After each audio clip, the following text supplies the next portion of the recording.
The year is 690. The location is Luoyang, the eastern capital of the great Tang Empire, within the colossal Hanyuan Hall of the Daming Palace.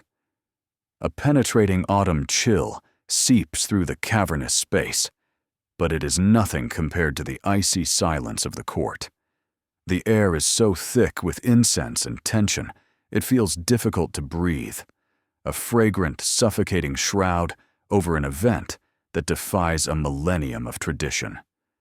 Thousands of the most powerful men in the world, chancellors, generals, governors, and scholars, clad in stiff, magnificent silks of prescribed colors, are prostrate, their foreheads pressed against the cold, polished stone floor, arranged in perfect, silent ranks. The only sound is the rustle of fabric and the faint, almost imperceptible tremor of fear. Before them, ascending the 9 sacred steps to the dragon throne, is not a son of the Li imperial family, not a man at all, but a woman.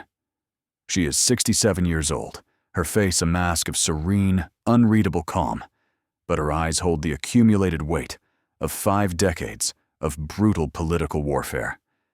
This is Wu Zetian, once a 5th-rank concubine, then Empress, then widow, then regent, and now, in this moment that shatters the cosmos, she is to become Emperor Shengshen, the Son of Heaven. The elaborate phoenix crown on her head feels heavier than any mountain. Each pearl and jewel upon it represents a life sacrificed, an enemy crushed, a plot unraveled. This is the narrative of her, the ultimate political survivor, the woman who clawed her way from the gilded cage of the harem to the absolute pinnacle of human power. This was the saga of an ambition so vast it remade the rules of reality itself. To understand this woman, to comprehend how she achieved the impossible, we must return to the world that spawned her, a world of unparalleled cultural brilliance and unimaginable cruelty, and ask the central driving question: how did a concubine, a vessel for imperial pleasure, dismantle a system designed to keep her powerless and become the only woman to ever rule the celestial empire in her own name? This is the saga of Wu Zetian, and it unfolds within the heart of one of history's most dazzling and dangerous empires. To understand how a woman could so utterly subvert the Confucian world order, we must first understand the world she was born into. The great Tang Dynasty saw in the 7th century.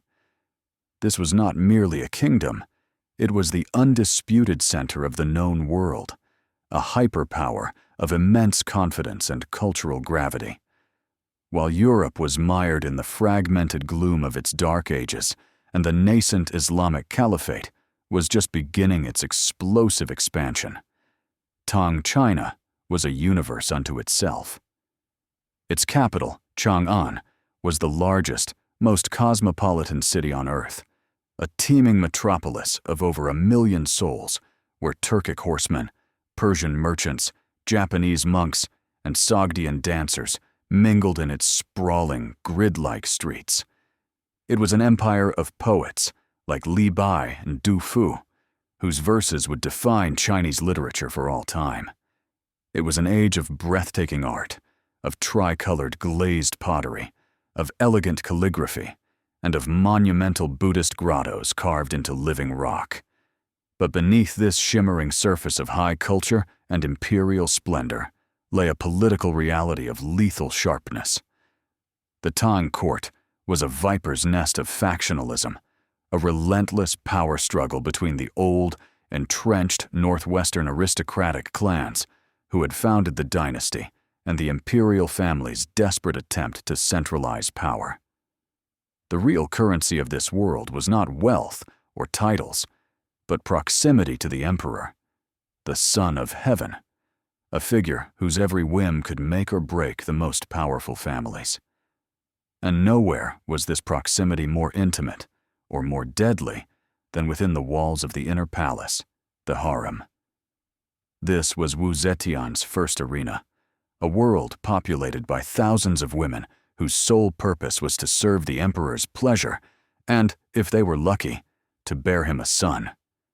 It was a place of suffocating ritual, of whispered plots, of poisonings, and accidental deaths. It was a gilded cage designed to neutralize female ambition, to turn women into beautiful, powerless objects. The supreme irony of Wu Zetian's life is that she would use this very cage, this instrument of her subjugation, as the crucible in which she would forge the weapons for her conquest of the empire. The world that Wu Zetian was destined to dominate was a chessboard of immense scale, and in the early 7th century, the Tang Dynasty was its queen.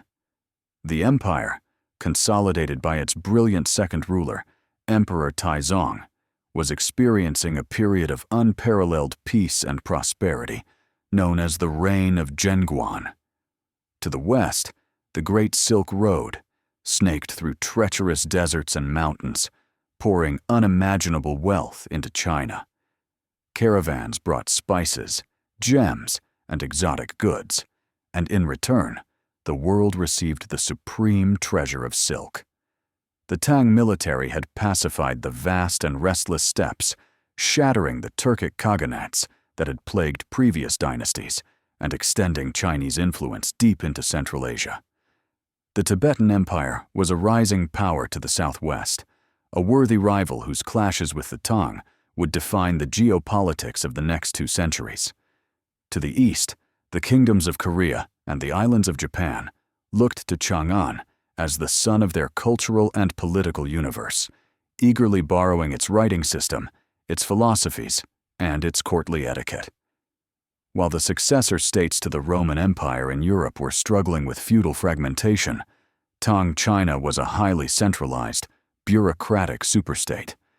A complex system of ministries, staffed by scholar officials selected through rigorous examinations, governed a population of over 50 million people. It was an empire that believed in its own universal supremacy, the Middle Kingdom at the center of all civilization, surrounded by grateful tributaries and unenlightened barbarians. But this magnificent edifice had a critical flaw. Its power structure was a barely concealed civil war. The emperor was, in theory, an absolute autocrat, the son of heaven. In practice, his power was checked and balanced by the great aristocratic clans of the Northwest, families like the Jiangsun of Zhao and the Du of Henan, who saw the imperial Li family as little more than first among equals. They dominated the highest offices of government, controlled vast tracts of land, and intermarried to preserve their blue-blooded exclusivity. They were the true masters of the state, and they would view any challenge to their inherited authority not merely as a political maneuver, but as an existential threat to their very identity and the cosmic order. It was into this world of glittering prizes and hidden daggers that a young girl from a merchant family would be thrown, a girl who possessed none of their inherited status, but harbored an ambition that would eventually burn their entire world to the ground. Wu Zhao, the girl who would become Wu Zetian, was not a product of this ancient, blue-blooded aristocracy.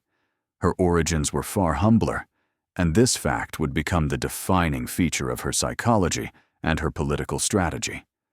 Her father, Wu Shihuo, was a successful timber merchant from a modest background.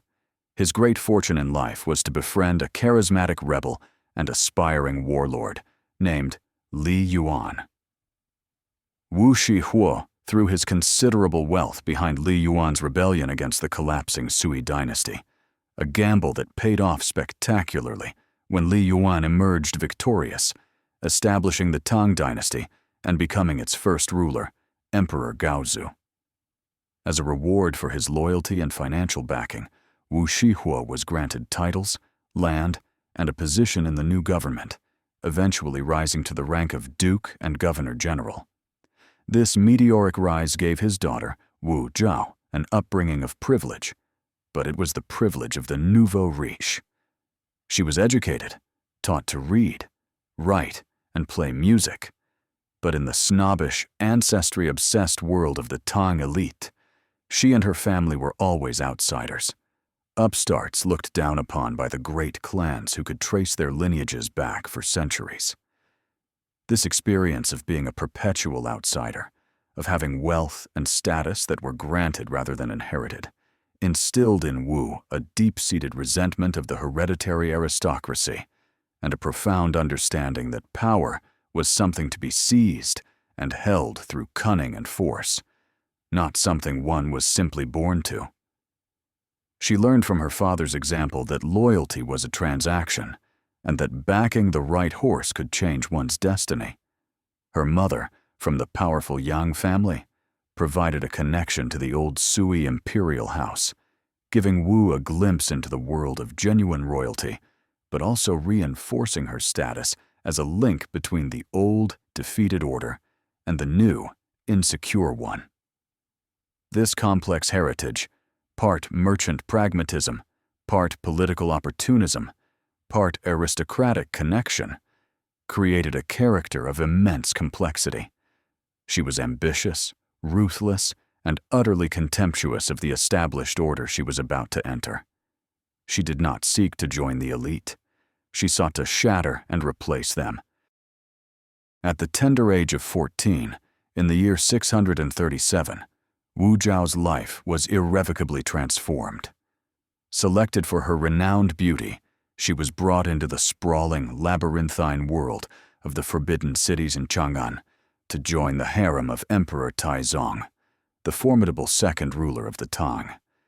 She was given the rank of tyrant, a concubine of the 5th grade, a relatively minor position in the vast and rigidly hierarchical imperial household. This was her first step into the great game, but it was as a pawn, not a player. The inner palace was a world governed by its own ruthless logic. Thousands of women competed for a single prize, the attention and favor of the emperor. Favor meant better living quarters, richer silks, and the deference of eunuchs and servants. More importantly, it meant the possibility of bearing a son, the only true path to long-term security and influence for a woman in this world. The young Wu Zhao, however, quickly distinguished herself as something other than a docile beauty. An anecdote that would be repeated for centuries, likely embellished by her later enemies to portray her as unnaturally cruel, captures the essence of her character.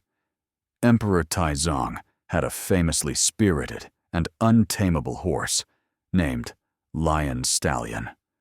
One day, he asked his concubines how they might break the beast. While others offered gentle solutions, the young Wu Zhao stepped forward and declared her method. First, she would use an iron whip to beat the horse into submission. If it resisted, she would use an iron mace to bludgeon its head. And if it still refused to yield, she would use a dagger to cut its throat. Taizong, a battle-hardened warrior himself, was reportedly amused by her audacity, but also deeply unsettled by the ferocity lurking beneath her beautiful exterior. He gave her the nickname Meiniang, the charming lady, but it was a name tinged with caution. He never promoted her, and she remained a 5th-rank concubine for his entire reign, childless and politically insignificant. But these 12 years were not wasted. They were her apprenticeship. In the gilded cage, she was a silent observer, watching the ebb and flow of power, studying the arts of seduction and manipulation, and learning the brutal, unspoken rules of court survival. She learned her first and most crucial lesson. In a world where a woman's direct power was non-existent, true strength lay in understanding and exploiting the weaknesses of men. The true forging of Wu Zetian's indomitable will did not occur in the perfumed luxury of the palace, but in the stark, cold emptiness of a Buddhist convent. Upon the death of Emperor Taizong in the year 649, Wu, along with all of the late emperor's other childless consorts, was cast out of the Forbidden City. This was the custom, a cruel tradition that swept the remnants of a past reign from view to make way for the new. She was sent to the Ganye temple, where her head was shaved. Her fine silks were replaced with the rough, homespun robes of a nun, and her name was effectively erased from the court records.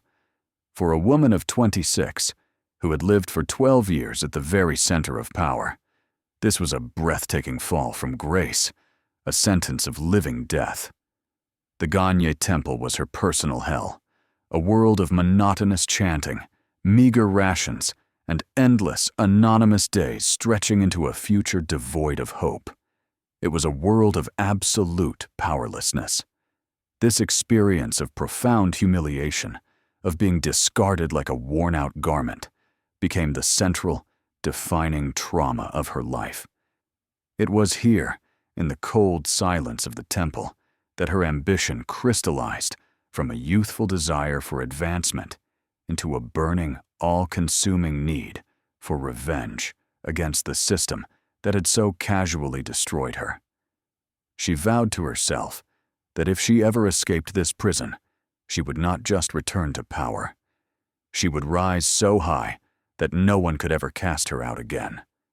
This period of enforced contemplation was also a period of strategic planning. The humiliation did not break her, it tempered her.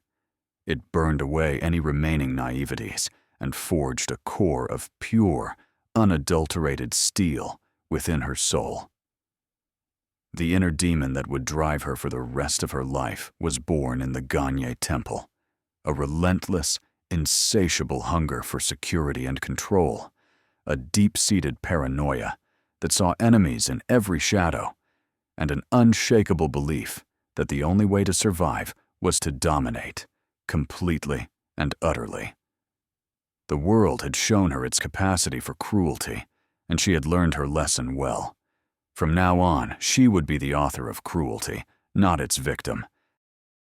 The key to Wu's escape from the living death of the Ganye temple was an illicit connection forged in the final years of Emperor Taizong's reign. The emperor's ninth son and heir, Li Ji, was a young man of a very different character from his formidable father. Where Taizong was decisive, martial, and confident, Li Ji was gentle, studious, and plagued by poor health that would later manifest as debilitating strokes. He was known to be deeply emotional and easily swayed, a character flaw in a future ruler, but a crucial opportunity for an ambitious concubine. While visiting his ailing father, the young crown prince had encountered Wu Zhao and become infatuated with her. Their connection was forbidden. She was, in the strictest sense, his stepmother. But it grew in the shadows of the palace. When Taizong died and Wu was sent to the convent, this connection became her only lifeline. On the anniversary of his father's death, the new emperor Gaozong, as Li Zhu was now known, made a ceremonial visit to the Ganye temple to offer incense. There, he saw Wu once again. The sight of her, with her head shaved and clad in a nun's robes, reportedly moved him to tears. Their old feelings were rekindled in this highly charged, emotional encounter. For Gaozong, a weak and insecure ruler already trapped in a miserable marriage, Wu represented a forbidden passion, and more importantly, a strength of character he himself lacked. He saw in her a confidant, a soulmate who understood the pressures of the court. For Wu, this was the moment she had been waiting for. She saw in this sentimental, easily manipulated man, not a lover, but a ladder. He was her only way out of the temple, her only path back to the world of the living. This fateful encounter was the catalyst for her entire subsequent career. It was a perfect symbiosis of weakness and strength, of need and ambition. He needed her emotional fortitude. She needed his imperial authority. From this single meeting, born of a mixture of genuine affection and ruthless calculation, the most formidable political partnership in Chinese history would emerge, a partnership that would first conquer the court, and then the empire itself. Wu's return to the palace was a masterclass in political maneuvering, orchestrated from the most unlikely of positions.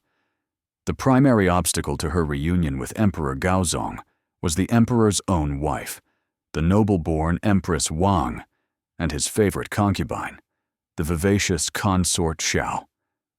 The two women were locked in a bitter rivalry for the emperor's affection and for dominance within the harem. Empress Wang, who was childless, feared the influence of consort Xiao, who had borne the emperor a son. In a move of staggering short-sightedness, the empress conceived of a plan. She would arrange for the beautiful former concubine Wu to be brought back from the Ganya temple. Her logic was simple. She would use Wu as a pawn to divert the emperor's attention from consort Xiao. Once consort Xiao was neutralized, the empress believed, the low-born Wu, with no family backing at court, could be easily controlled or dismissed. It was a fatal miscalculation. Wu seized the opportunity with breathtaking skill. Upon her return, she did not immediately challenge the empress. Instead, she played the part of the grateful, humble servant. She was deferential to Empress Wang, thanking her profusely, tending to her needs, and acting as her loyal ally. At the same time, she worked tirelessly to win the absolute devotion of Emperor Gaozong, who was overjoyed to have her back. She quickly became his indispensable confidant and lover, and in the year 652, she bore him his first son, Li Hong. She had now secured her position, with the emperor's love guaranteed and her status as the mother of a potential heir established. She began to subtly weave her web. She gathered intelligence on the court, cultivated allies among the palace staff, and waited patiently for the moment to strike. The price of her return was a period of feigned submission, but it was a small price to pay for the power she was about to seize. She had been brought back to be a pawn in someone else's game, but she was already playing an entirely different game, one whose rules she was writing herself. The greatest barrier to Wu Zetian's ambition was not the jealousy of other women in the harem, but the deeply entrenched power of the state's ruling elite. The Tang government was dominated by a powerful faction of northwestern aristocrats known as the Guanlong bloc, who had been instrumental in the dynasty's founding. Their leader was the most powerful man in the empire after the emperor himself. The chancellor, Jiangsun Wuji, Emperor Gaozong's own maternal uncle. Jiangsun Wuji was a figure of immense prestige and authority. As the brother of Gaozong's revered mother and a key advisor to the great Emperor Taizong, he saw himself as the guardian of the Tang legacy and the protector of the state's Confucian orthodoxy. He and his fellow aristocrats, men like Chu Suiliang and Han Yuan, controlled the Grand Secretariat, the most important decision-making body in the government. They viewed Emperor Gaozong as a weak and pliable ruler, whom it was their duty to guide. And they viewed the rising influence of the low-born concubine Wu with undisguised contempt and alarm. To them, she was a dangerous upstart, a merchant's daughter, whose ambition threatened the delicate balance of power and the moral fabric of the court. They saw her seduction of the emperor as a profound breach of propriety, given that she had once served his father. When Wu began to angle for the position of empress, they presented a united front of absolute opposition. This was not merely a political dispute. It was a clash of civilizations within the ruling class. On one side were the old guard, the hereditary aristocrats, who believed power was a matter of birthright and tradition. On the other side was Wu Zetian, the ultimate meritocrat, who believed power belonged to the most capable and the most ruthless. Jiangsun Wuji and his faction were not just an obstacle, they were the system itself. To achieve her goals, Wu understood that she could not simply outmaneuver them. She would have to destroy them and the entire political order they represented. In the year 654, an event occurred that would forever alter the course of Chinese history and seal Wu Zetian's reputation for inhuman ruthlessness. She gave birth to a daughter. One day, Empress Wang, who remained childless, came to visit the infant. The Empress reportedly played with the child and then departed. Shortly after, when Emperor Gaozong arrived, he found the baby dead, strangled in her crib. Wu broke into a theatrical, heart-wrenching display of grief, immediately implying that the last person to see the child alive, Empress Wang, was the murderer. The historical truth of this moment is forever lost to speculation. Confucian historians, writing centuries later, painted a chilling picture. Wu, they claimed, waited until the Empress had left, then entered the room, smothered her own child, and arranged the scene to perfectly frame her rival. Whether she was a grieving mother who skillfully exploited a tragedy or a monstrous killer who committed the ultimate act of political sacrifice, the result was the same. The emperor, who adored Wu and was already weary of his politically connected and childless wife, was consumed by rage and grief. He was now convinced that Empress Wang was a jealous, murderous monster.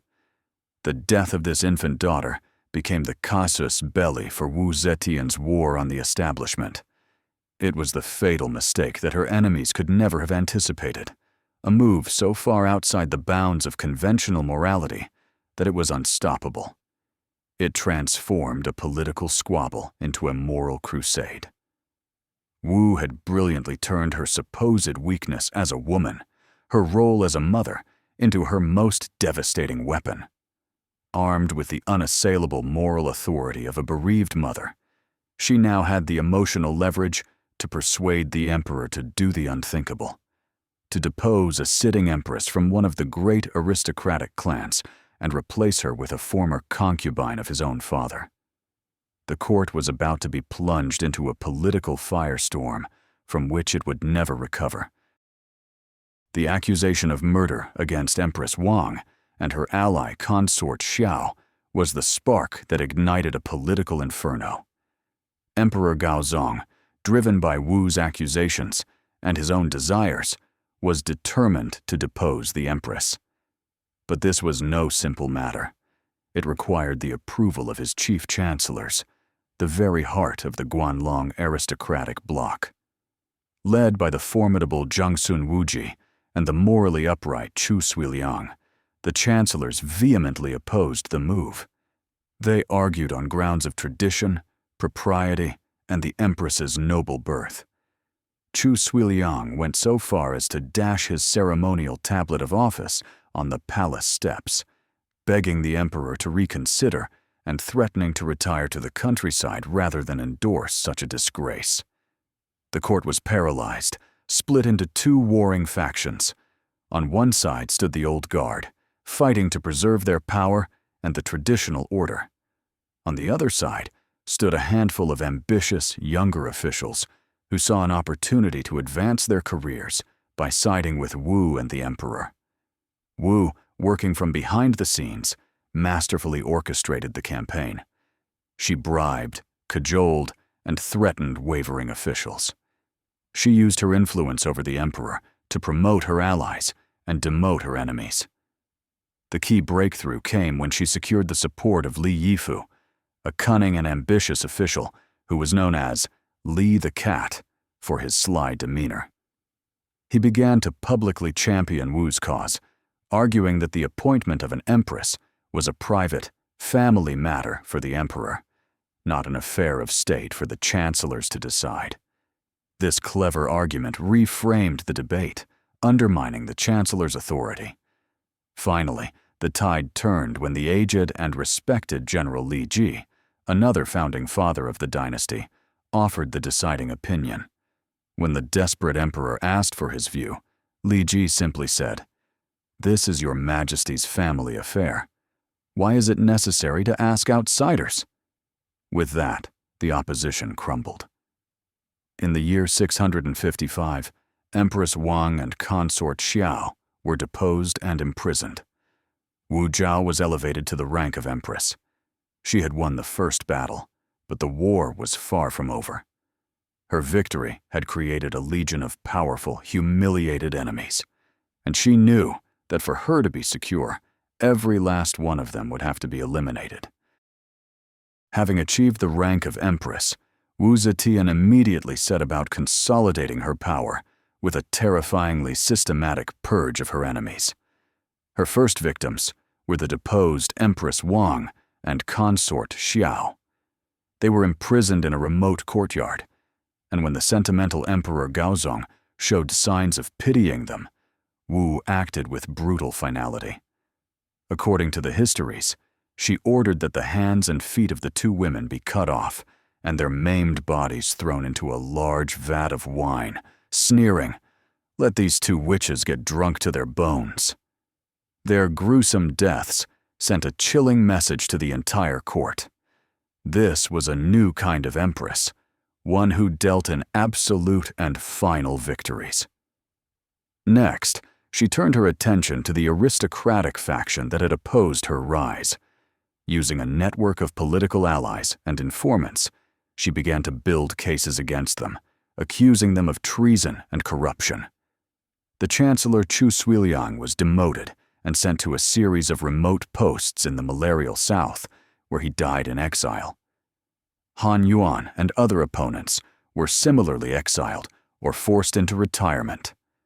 The ultimate target was the most powerful man of them all, Zhang Sun Wuji. In the year 659, Wu's political allies, led by the ruthless Shu Jingzong, fabricated a vast treason plot, implicating the emperor's uncle. They produced coerced confessions and flimsy evidence, but it was enough for the weak-willed emperor, now completely under Wu's spell. Zhang Sun Wuji was stripped of his titles and exiled. Soon after, he was sent an order to commit suicide. With his death, the Guanlong bloc, the great aristocratic faction that had dominated the Tang court for half a century, was utterly shattered. This was more than a political purge. It was a social revolution from the top down. Wu had not just eliminated her rivals, she had broken the back of the hereditary aristocracy. Into the power vacuum she had created, she would begin to promote a new class of officials, men of talent from humbler backgrounds, who owed their careers and their very lives to her alone. She was not just securing her position as empress, she was systematically dismantling the old empire and rebuilding it in her own image. With her enemies in the court either dead or exiled, and with her husband, Emperor Gaozong, increasingly incapacitated by a series of severe strokes that left him partially blind and prone to dizzy spells, Wu Zetian's power became absolute. By the 660s, she was the undisputed ruler of China in all but name. Official histories record that she would sit behind a silk screen, concealed behind the dragon throne during imperial audiences. Officials would address their pleas and memorials to the emperor, but it was the crisp, intelligent voice of the empress from behind the screen that would question them, debate policy, and issue final decrees.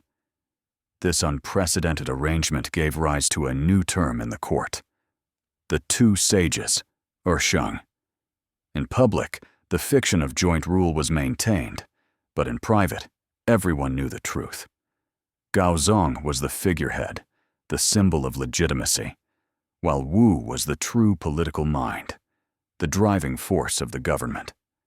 She handled all matters of state, from military appointments on the volatile Tibetan frontier to agricultural policy in the fertile Yangtze Delta. She reviewed petitions, approved promotions, and signed execution orders. She had achieved a position of power that no woman in Chinese history had ever dreamed of. She had transformed the role of empress from a passive, ceremonial position into the active, executive center of the entire imperial administration. She was no longer just the emperor's wife. She was his prime minister, his grand counselor, and his commander-in-chief, all rolled into one. The journey was staggering, from a fifth-rank concubine in Taizong's harem to a forgotten nun in a monastery. She was now the Shadow Emperor, the ultimate master of the great game. But even this was not enough. To rule from behind a screen was to borrow legitimacy from her husband.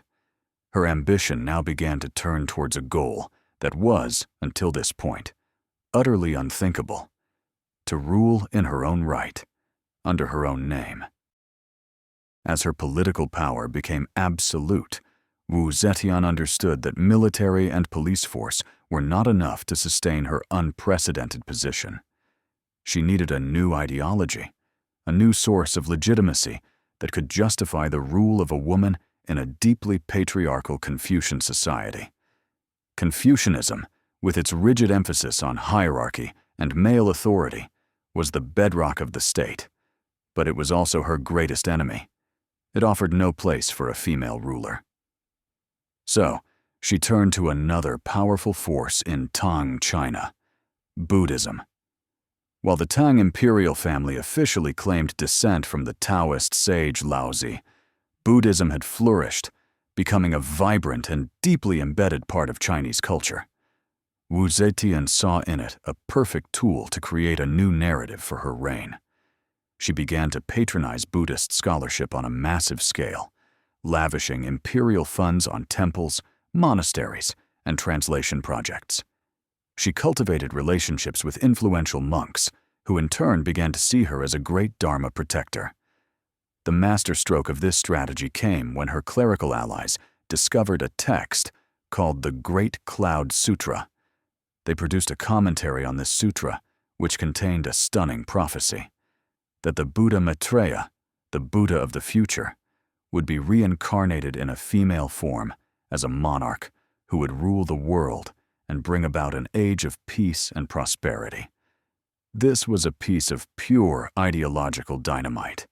Her supporters immediately began to circulate the commentary throughout the empire, arguing that Empress Wu was, in fact, this prophesied female sovereign, a living bodhisattva. By promoting this narrative, Wu was attempting to perform a kind of political alchemy. She was elevating her status from the merely human to the divine. She was no longer just Wu Zhao, the Empress. She was a preordained, semi-divine figure whose rule was not an aberration, but the fulfillment of sacred prophecy. This brilliant use of religious propaganda allowed her to bypass Confucian objections entirely and create a powerful, popular basis of support for her authority, especially among the common people. She was no longer just the Shadow Emperor. She was becoming a living goddess. Even at the height of her power as the co-ruling sage with Emperor Gaozong, Wu Zetian's position was never entirely secure. The ghosts of the harem and the ambitions of her own family provided constant, intimate threats. Her most dangerous personal antagonist emerged from within her own clan: her beautiful young niece, who had been given the title Lady of Wei. After the death of Wu's own sister, the Lady of Han, her daughter, Lady Helan, was brought to the palace to be raised. As she blossomed into a young woman, she inevitably caught the eye of the aging and lecherous Emperor Gaozong. He was captivated by her youthful beauty, and soon it was whispered throughout the court that he intended to make her his chief concubine. For Wu, this was a terrifying echo of her own path to power. She saw in her niece a younger, more beautiful version of herself, a potential rival who could use the emperor's infatuation to usurp her own position, just as she had done to Empress Wang years before. Wu had fought too hard and sacrificed too much to be undone by a replay of her own strategy. The threat was personal, intimate, and existential. Her response was swift and merciless. During a feast hosted by Wu's brothers for the emperor and the court, the Lady Helan was served a dish of poisoned food. She collapsed and died almost instantly. In the ensuing investigation, Wu skillfully framed her two boorish and unpopular half-brothers for the crime, having them swiftly executed. With this single, brutal act, she eliminated three threats at once: her beautiful rival, her politically inconvenient brothers, and any doubt about her own willingness to use absolute ruthlessness to protect her power. It was a chilling demonstration that for Wu Zetian, family was not a source of strength, but another potential front in the endless war for survival and dominance. No one, not even her own blood, would be allowed to stand in her way. Despite the palace intrigues and purges, Wu Zetian's de facto reign during the latter years of Gaozong's life was a period of significant administrative reform and state-building. She proved to be not just a master of conspiracy, but a highly capable and intelligent ruler. Her most consequential policy was the radical expansion and reform of the imperial examination system. For centuries, high government office had been the almost exclusive preserve of the great aristocratic families who secured positions for their sons through personal recommendations and connections. The examination system, in theory, offered a path for men of talent regardless of their birth, but in practice, it was limited in scope. Wu championed the exams, increasing the number of degrees awarded and making them the primary route into the bureaucracy. She introduced new subjects, including poetry and literature, and is even said to have personally presided over the final palace examinations. This was a brilliant political move. By opening the doors of government to a wider pool of talent, she was systematically creating a new class of scholar officials, a meritocracy drawn from the gentry and even lower classes of society. These new men had no loyalty to the old aristocratic clans that had been her enemies. Their careers, their status, and their fortunes were entirely dependent on the new system she had created, and therefore they were loyal to her and her alone. Beyond this, she took a keen interest in agriculture, issuing decrees to reduce tax burdens on peasants and commissioning the compilation of agricultural textbooks to be distributed throughout the empire.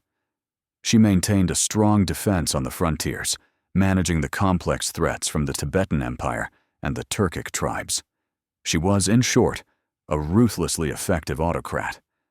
Her rule was stained with blood, but she also governed with a sharp intelligence and a clear vision for strengthening the state, ensuring that the foundations of the empire were being remade to support not the old clans, but the central authority of the throne, an authority that was, for all practical purposes, hers. Wu Zetian's relationship with her own children was a tragic and brutal subplot in her relentless drive for power. While she had used motherhood as a weapon to gain the position of Empress, her sons became significant liabilities once she held power.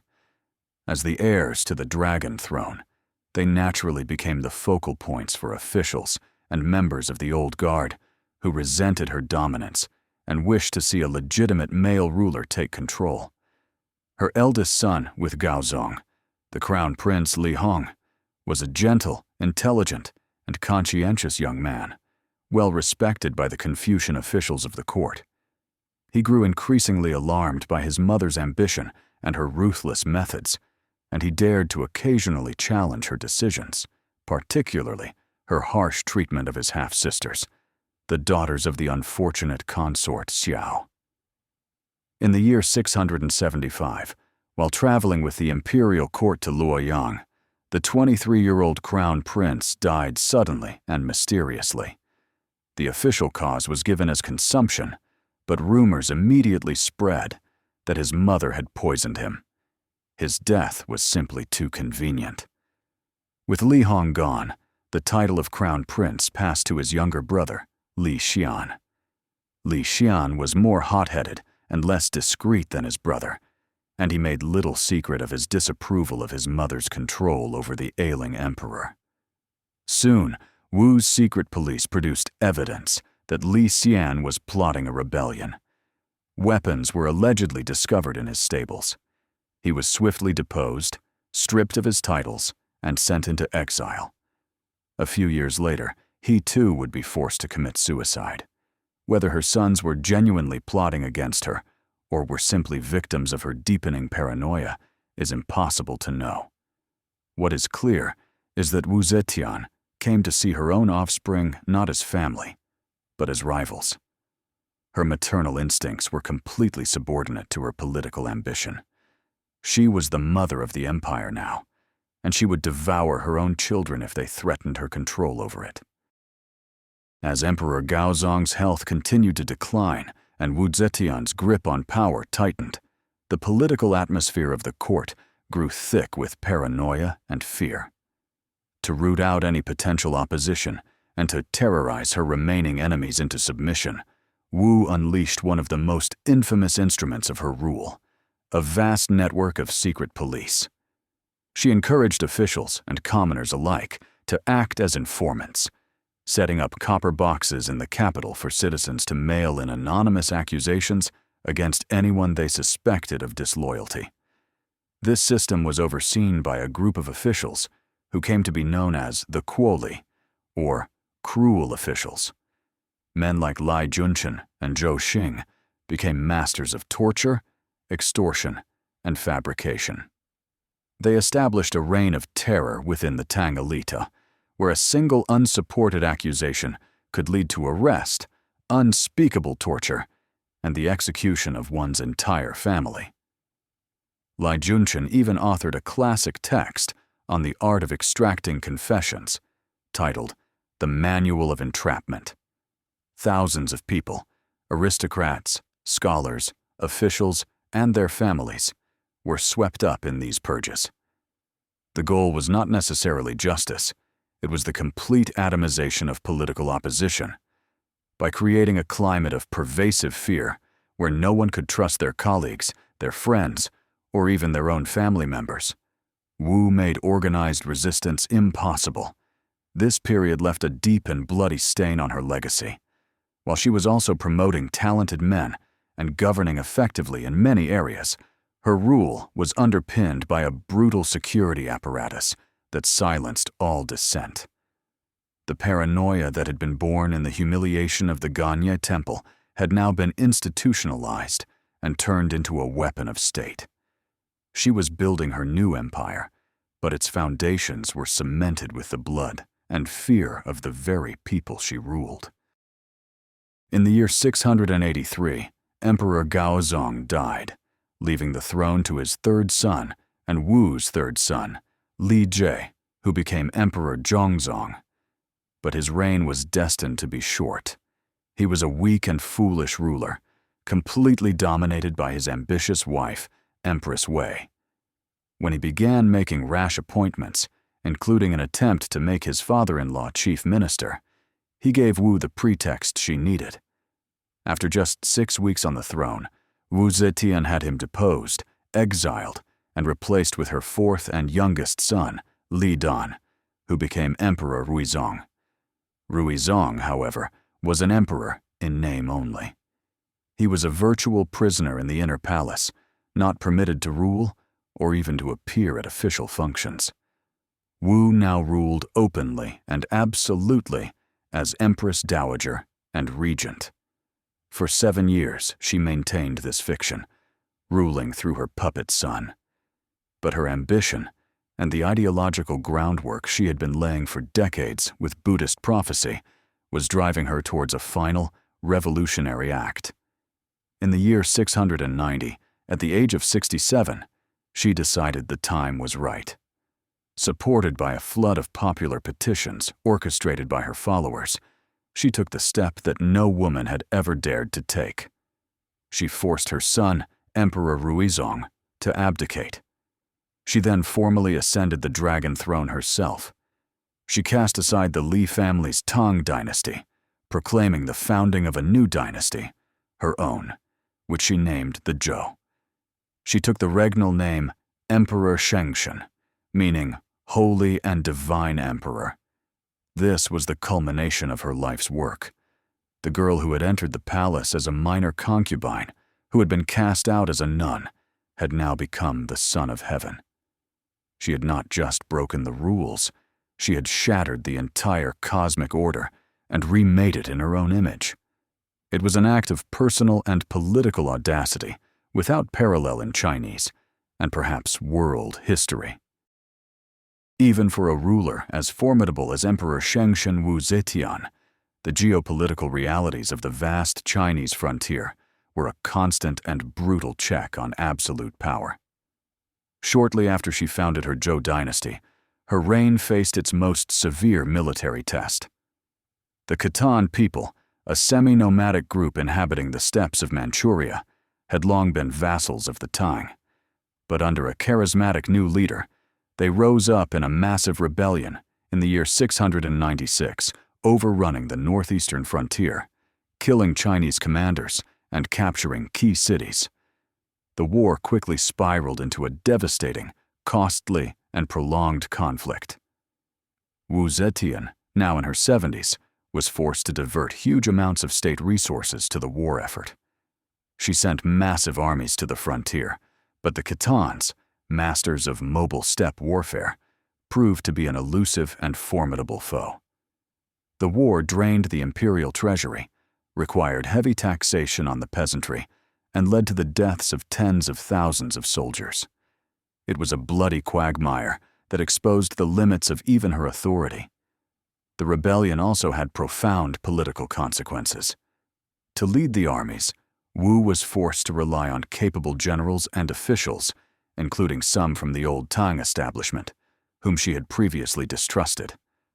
Most significantly, to rally support for the war effort and to invoke the loyalty of the army, she had to increasingly rely on the legitimacy of the Li family name, eventually appointing her exiled son, Li Jie, and her nephew to command the troops. The Khitan rebellion was her greatest catastrophe as a ruler. It was a brutal reminder that while she could control the court through terror and intrigue, she could not control the vast, wild world beyond the Great Wall. The crisis weakened her financially, forced her to compromise politically, and tarnished the aura of invincibility she had so carefully cultivated during the first years of her new dynasty. As Wu Zetian entered her 9th decade, the iron will that had conquered an empire finally began to bend under the inescapable pressure of old age. Increasingly frail and ill, she withdrew from the daily administration of government, isolating herself in her private chambers in the palace at Luoyang. In her final years, she fell under the influence of two young, handsome, and notoriously corrupt courtiers, the Zhang brothers, Zhang Yizhi and Zhang Changzong. They became her constant companions, her lovers, and her gatekeepers to the outside world. All access to the aging emperor now had to go through them, and they used this power to enrich themselves, sell offices, and settle scores with their enemies. The court, which had trembled in fear of Wu for decades, now seethed with resentment at the arrogance and corruption of her favorites. The cruel officials had been replaced by these effete, grasping sycophants. For the loyalist officials who still harbored secret hopes of restoring the Tang dynasty, this was the moment of opportunity they had been waiting for. They saw an empire adrift, controlled by a weakening ruler and her unworthy pets. A group of high-ranking chancellors and generals, led by a man named Zhang Jianzhi, began to secretly plot a coup. They were not radicals or rebels.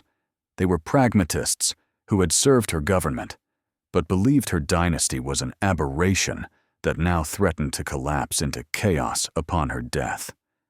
The collapse was not coming from an external enemy or a popular uprising, but from within, from the slow, inevitable decay of the leader herself. The very paranoia and isolation she had used to protect her power now made her vulnerable, cutting her off from reliable information and allowing a conspiracy to grow in the very heart of her government. The final scene of Wu Zetian's political life was not a bloody assassination, but a quiet, sad, and deeply ironic deposition. In the early spring of the year 705, the plotters, led by Chancellor Zhang Jianzhi, made their move. With the backing of the imperial guards, they stormed the Daming Palace in Luoyang and made their way to the Hall of Longevity, where the 81-year-old emperor lay ill in her bedchambers. They first seized and executed the hated Zhang brothers outside her doors. Then, the armed and armored chancellors entered her room. Wu Zetian, roused from her sleep, confronted them. According to the histories, she asked, "Are you the ones causing this disturbance?" The plotters, men who had served and feared her for their entire careers, did not draw their swords on her. Instead, they knelt and pleaded with her to abdicate in favor of her son, the rightful Tang heir, Li Jie, the former Emperor Zhongzong, whom they had already brought to the palace. In this final moment, the old emperor, infirm and alone, saw the reality of her situation. The men demanding her throne were not assassins. They were the very scholar officials that her own meritocratic system had promoted. She had shattered the old aristocracy only to create a new one that, in the end, prized stability and tradition over her personal dynasty. Seeing that the game was truly over, she yielded. She agreed to abdicate. Just days later, her son was formally restored to the throne, and the Tang Dynasty was re-established. Wu Zetian was given the honorific title of Empress Regent Zetian Dasheng, a respectful nod to her past power, and she was moved to a secondary palace to live out her final months. Her reign and her Zhou dynasty were over. Her abdication was a bloodless coup, a quiet revolution that brought the most extraordinary political career in Chinese history to a close. The legacy of Wu Zetian is a battlefield of historical interpretation, a place where radically different narratives have clashed for over 1,000 years. For centuries after her death, the official story, written by Confucian scholar historians, was one of pure condemnation. To them, she was an unnatural usurper, a demoness who had violated the sacred order of heaven and earth.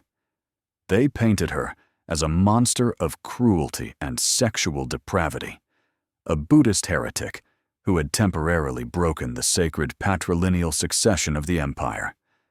They highlighted every act of brutality, the murder of her child, the terror of the secret police, the execution of her rivals, and framed her entire reign as an illegitimate and cautionary tale against female ambition. This narrative dominated for a millennium. Yet in the 20th century, and particularly under the communist regime of Mao Zedong, a radical re-evaluation began.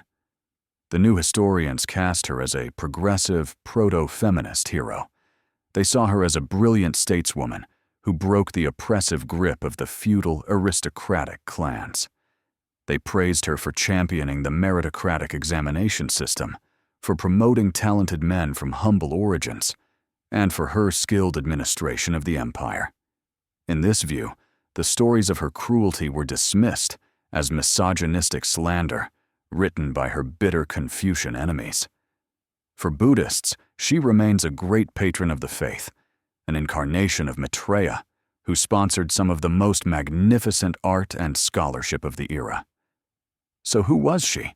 A bloodthirsty tyrant or a visionary ruler? A demonic usurper or a feminist icon? The truth, as always, is far more complex. She was both. She was a ruthless autocrat whose hands were stained with the blood of her family and her rivals, and she was also a political genius of unparalleled ability who fundamentally reshaped the Chinese state, leaving it more centralized and meritocratic than she found it. Her legacy is not a single story, but a permanent, unresolved conflict of interpretations, making her one of the most endlessly fascinating and controversial figures in all of history. So, we return to the core question. How did a concubine, a woman with no inherited power, become the Emperor of China? The answer lies in her unique ability to master and then weaponize the very system designed to subjugate her. She did not overthrow the patriarchy with a new ideology of equality. She conquered it by being more ruthless, more cunning, and more politically astute than any man of her generation. Her path began in the harem, where she mastered the arts of seduction and emotional manipulation to gain absolute control over a weak emperor, turning romantic love into a political tool. She then used the ultimate symbol of female virtue, motherhood, as her most devastating weapon, allegedly sacrificing her own child to frame her rivals and seize the position of Empress. Once she had a foothold in the political realm, she systematically dismantled the existing power structure, the old aristocracy, using a combination of purges, secret police, and a reign of terror that made organized opposition impossible. But destruction wasn't enough.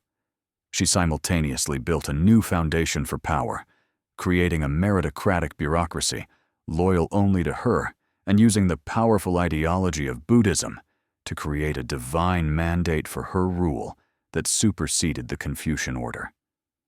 She was an architect of power who understood that to achieve the impossible, she had to control every lever of the state, the military, the bureaucracy, the state religion, and the secret police. However, the paradox is that in her quest for absolute security, she became the architect of her own cage. Her reliance on terror and informants bred a climate of universal fear and paranoia that eventually isolated her, making her vulnerable to the very officials her system had created. She rose by breaking all the rules, but in the end, she was deposed by men who wanted to restore them. Her rise was a singular feat of political genius, a perfect storm of personal ambition, historical opportunity, and utter ruthlessness. Wu Zetian's life offers a profound and unsettling lesson on the nature of power. Her entire career was a refutation of the concept of a natural order. The Confucian world she inhabited was built on the unshakable belief in a divinely ordained hierarchy. The emperor, the son of heaven, ruled because destiny, ancestry, and the cosmic order mandated it. It was a system that presented itself as eternal and immutable. Wu Zetian, by her very existence as a female emperor, proved this to be a magnificent lie. She demonstrated that the mandate of heaven was not a divine gift, but a political construct, a story people tell themselves to justify the existing power structure. And as a story, it could be unwritten, and a new one could be forged. She forged hers with blood, with intrigue, with brilliant propaganda, and with an ambition that knew no earthly or moral limits. Her life is a testament to the raw power of human will. She shows that a single, determined individual, born with no structural advantages, can, through sheer force of intellect and ruthlessness, dismantle a system that has stood for centuries. But her story is also a cautionary tale. In her quest to become a god, she was forced to commit monstrous acts. In her effort to secure her power, she became a paranoid tyrant who devoured her own family. She proved that the mandate of heaven could be seized, but that the price of seizing it is often one's own humanity.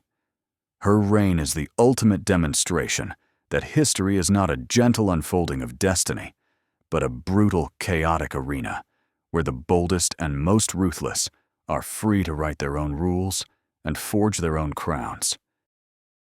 Her final resting place is as enigmatic as her life. Upon her death in the year 705, she was granted her final wish, to be buried not as the emperor of the Zhou Dynasty, but as the Empress of Emperor Gozong of the Tang. She was interred alongside her husband in a grand imperial mausoleum outside the capital. As was tradition, a massive stone monument, a stele, was erected to stand before her tomb.